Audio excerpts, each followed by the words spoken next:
Hello, friends, and welcome to another podcast, Nourishing Time with Salema, an evolving space dedicated to self inquiry, prompts, and practices to be well, mean well, and live well in the age of technology. In today's episode, I'll be talking about AI, technology, and the self, and the implications of our ever-evolving landscape and relationship with technology. So let's get started. I want to start off with a quote, and this piece is effectively and affectionately titled, "Why Your Presence Matters in an Algorithmic Society." A trilogy dedicated to the why self and technology. We control matter because we control the mind. Reality is inside the skull. George Orwell, taken from his book Animal Farm. Like most people, I have a love-hate relationship with technology. But I've always been curious, frustrated, and intrigued with this sometimes invisible presence, which has such a powerful place in our lives.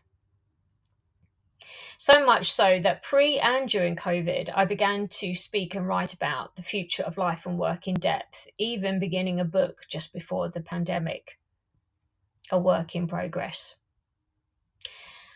Addressing the increasing mental health disorders that are arising from living in the matrix, the digital matrix. Stress, anxiety, dissatisfaction, distraction, and stuckness. An unhealthy balance of technology overload.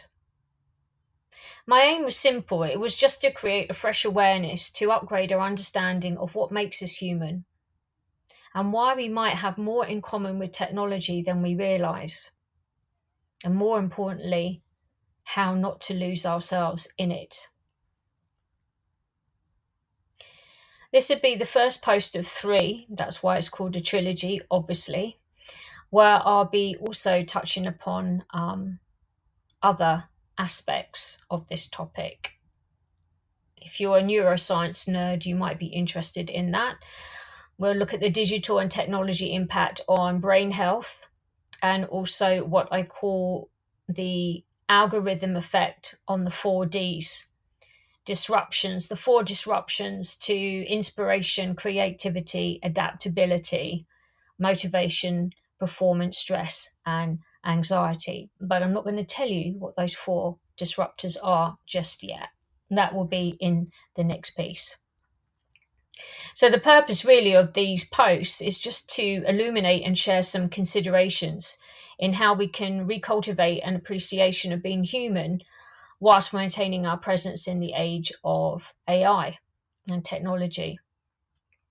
And how, by referring back to Eastern philosophies and practices, can help us reconnect to a spiritual truth and a cellular remembrance that reflects the backbone of who we really are, our own programming as a species, aiding us to consciously coexist with the technology mindfully.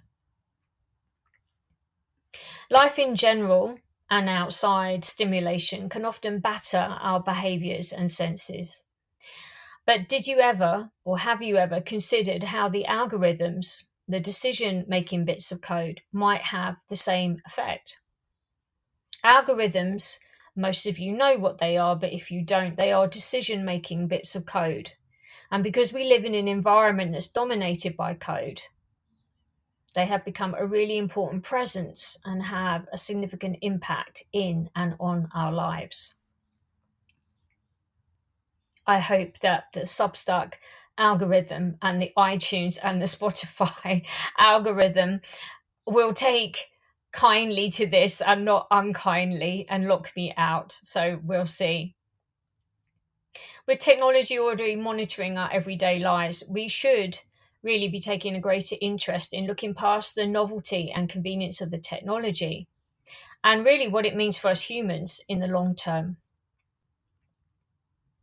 Evolving AI and the impact on human behavior and society has been an increasing hot topic for debate, especially over the last few years. Introduced to this topic when I was studying technology and psychology at the University of Birkbeck in London, I remember I attended a lecture given by Dr. Robert Fisher on robots, cyborgs, and AI, and his concerns over the UK stance on the governance initiative. It was extremely enlightening and very scary.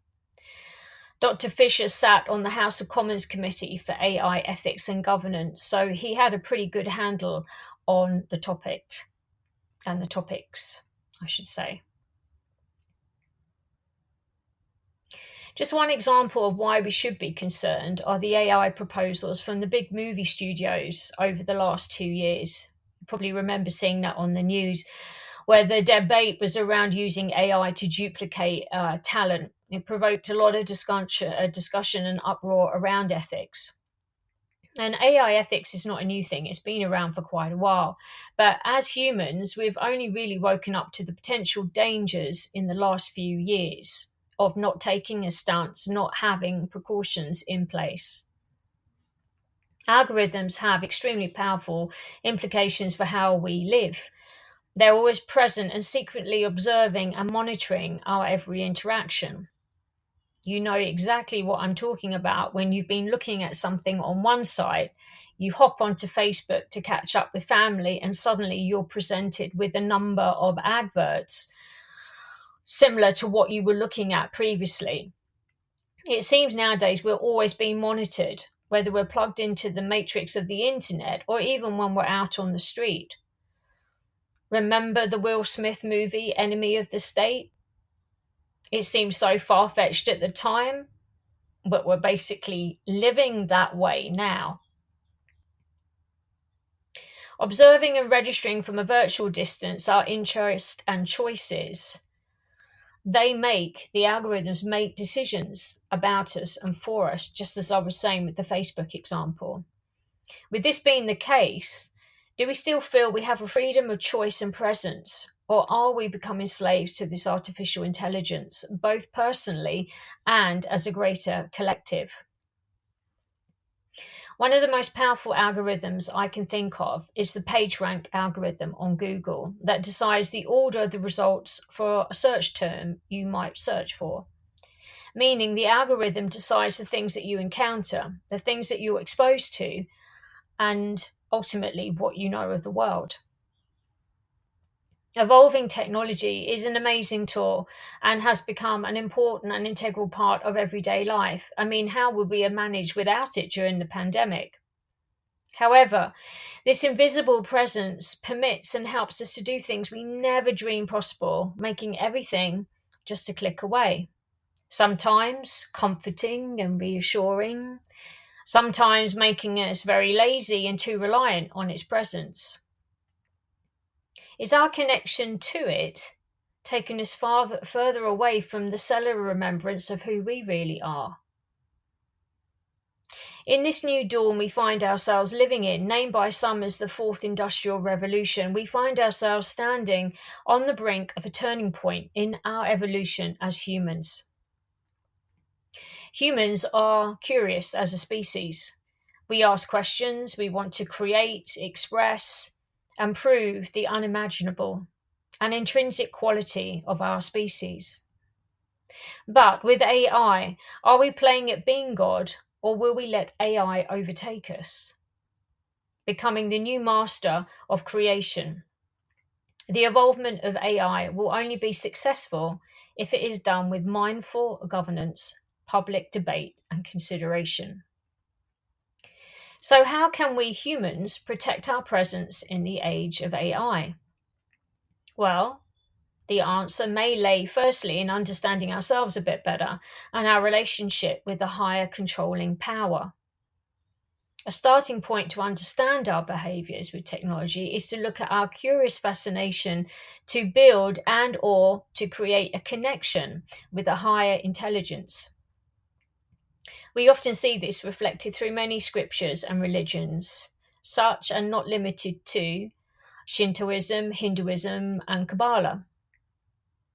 For this particular post, though, I want to take the concept of an artificial intelligent human known as the golem from the Jewish religion.